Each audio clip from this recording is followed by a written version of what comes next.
Hwngaraidd baradwy, hoi gyfaig Lawrence Vagyok, bore da gyfeillon sylw ti Lawrence ydwy.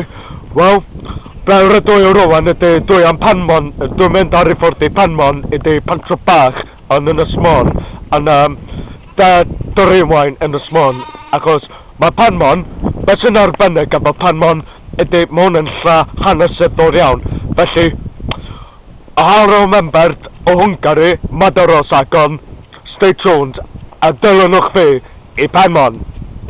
Reit wel, dwi ar ei ffordd i Penmon, just cerdded y law, dwi just wedi cael bws, nes i cael bws o Brydyddwy just tu allan o Penmon, ond y peth gorau yw just cerdded holl ffordd o Plas Penmon ar ei ffordd i'r pentre bach.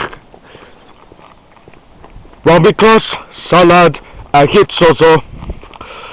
Mae ganddyn nhw lot o bethau i ddangos, ac yn ywedig mae gen i ffrind yn enw Huw Prestatyn, a mae Huw Prestatyn wedi dweud i fi bod mae ganddyn nhw gwely a brecwast yn enw Dinmor, dwi'n meddwl, ble roedd pobl Hwngaraidd,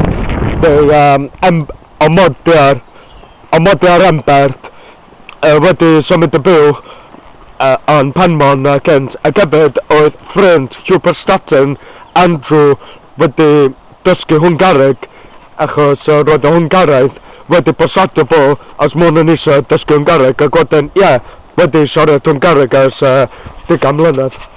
Wel, dyma fi Lawrence mynd lawr i Penmon, a dyma ble roedd Andrew yn dod o'n reiddio, ond anffodus, mae Andrew wedi marw ers blynyddoedd. Ond o rwan, fi ydi person nesa yn Ynys Mon i dysgu Hwngareg, beth sy'n modio rŵf, ti'n gwybod be ro'n i'n trio deud, of course. Ond, na chdi.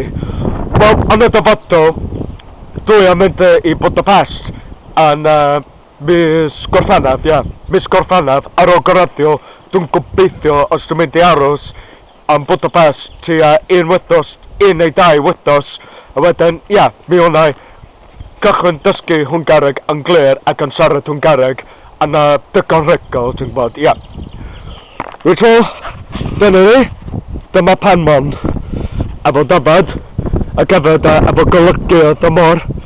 Reit o, gyfeillon, mi wnaethwch di wedyn, Sziasztok.